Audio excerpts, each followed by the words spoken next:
And this is the real killer of relationships people do not think of. We talk a lot about toxic people, right? Difficult people, toxic people.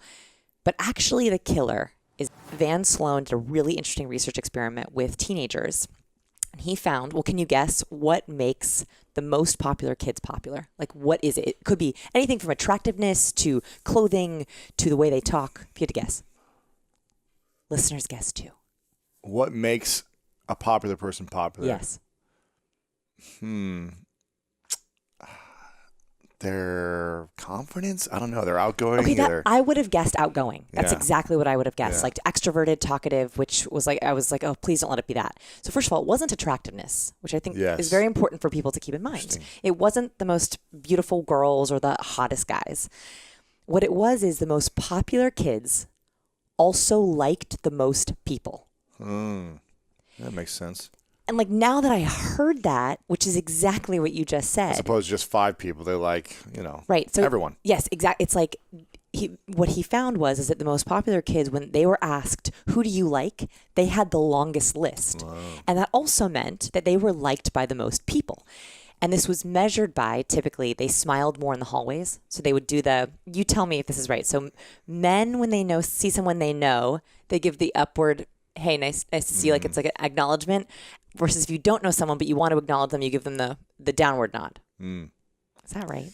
Probably, yes. If you're conditioned that way, I try to just smile at everyone. Okay, so that's what the cool kids did. Because you train yourself to Yes. I just started smiling at everyone in the hallways too. Just like, hey, how are you? Like, good to see you. Just a good compliment or something. Without realizing it, and that's what I kind of wrote about in your chapter, was Yeah. like without realizing it, you were actually activating a scientific principle that we like people who like us. Makes sense. The biggest... You're not going to like people that hate you. No, Or ignore you. Or, and this is the real killer of relationships people do not think of. We talk a lot about toxic people, right? Difficult people, toxic people. But actually the killer is ambivalence. You're not sure. Yeah. You're not sure. Do they like me? Do I like them? Yeah. Uncertainty. Were we friendly? That actually takes up more mental energy than the toxic people. And they did a study with police officers where they found that police officers who have more ambivalent relationships versus police officers who had a lot of toxic relationships, the ambivalent ones actually had less efficiency, they had less happiness and career satisfaction, and they skipped more days of work.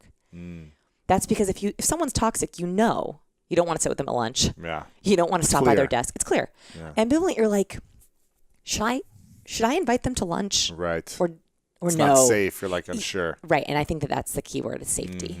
And so ambivalence, when you like someone, you clearly are like smiling, nodding, hey, what's up? Good to see you. The person's like, I'm liked. And like that is accepted. the greatest feeling of safety in the world. And so if you go to a conference, you have a big conference coming up, you're really nervous. I don't want you to think about being extroverted, especially if you're an introvert or an ambivert. No, like don't pretend. Ambivert? Ambivert. Ambivert. Yeah. What's that? It's I'm an ambivert. An ambivert is if introvert or extrovert never felt right to you, it's when you can flip into extroversion if you need to or in the right situation. So like for me right now, I'm not that nervous, right? I'm a little bit nervous. You make me a little bit nervous, but like not terribly. Sure. Like learning one-on-one situations, conferences, I'm okay. Nightclubs, bars, those kinds of things, no. So if you are in those situations going to a conference, don't think about how can I be more extroverted? How can I be more outgoing? It's actually, how can I just like more people? Like when I'm at a conference and I do this, you were at WDS, so I go every year and all of my trainers, my science people trainers come with me and I say like, our one thing is we're inviting everyone to sit with us. We are inviting everyone to come to lunch with us. If you see someone standing alone, we say hello. We invite them to come over. Like that is our number one goal. And so that's an easier way, I think, to tackle like big groups or conferences. It's just how can you like more people? That's cool. Yeah. One of the biggest challenges, I think we have to think about our life like a big experiment. Yes. And the problem is, as adults, we did this when we were kids, right? Like you would play with something or you would try something out. You would take a class just because you were curious. Now as adults, we're like, I can't try anything because what if it becomes forever? Or what if it's permanent? Or what if there's a risk? I think that every interaction is an experiment. And when you think about it that way, you become so much braver, right? You think, okay, brave. I'm nervous about approaching that VIP or that girl or that guy or whoever. Those butterflies are a chemical signal for me that there is something here. right? Like there is an experiment that I can have here, do it, yeah. and I should do it. So there's a couple things when you're approaching, if this is something that you want to work on, whether it's a VIP or a stranger or a significant other. So there's a girl, right? There's the approach and the open. So the approach is actually very important because that's usually when someone's first impression is made.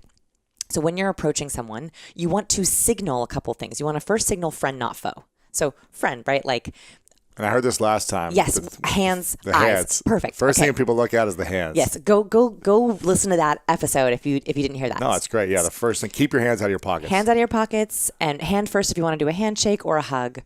Eye contact, great. Then there's the approach, the verbal, which we didn't get to talk about last time. So what people don't realize is actually the verbal approach matters very little. And that is because in the first few seconds of interaction, there's a lot of chemical reading going on. There's a lot of decoding.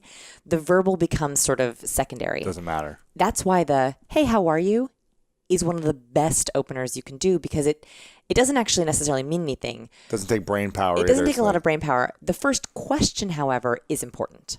So after hey, how are you is a question, but after that. But is it really though? Like we never really. It's more of like a good to meet you. Right. Yeah. So like, my approach is usually just, hey, my name's Vanessa. Yeah. Like, or hey, nice to meet you. So it's not even a question. Yeah.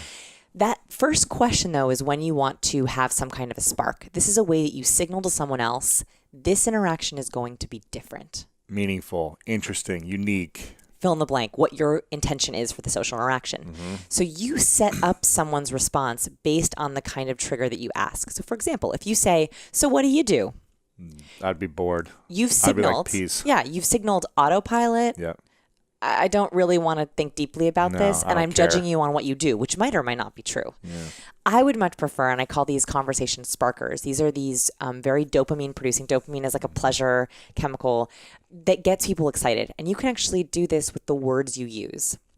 Have you ever talked about priming on the show? I don't know if I've ever heard you. Talk about it.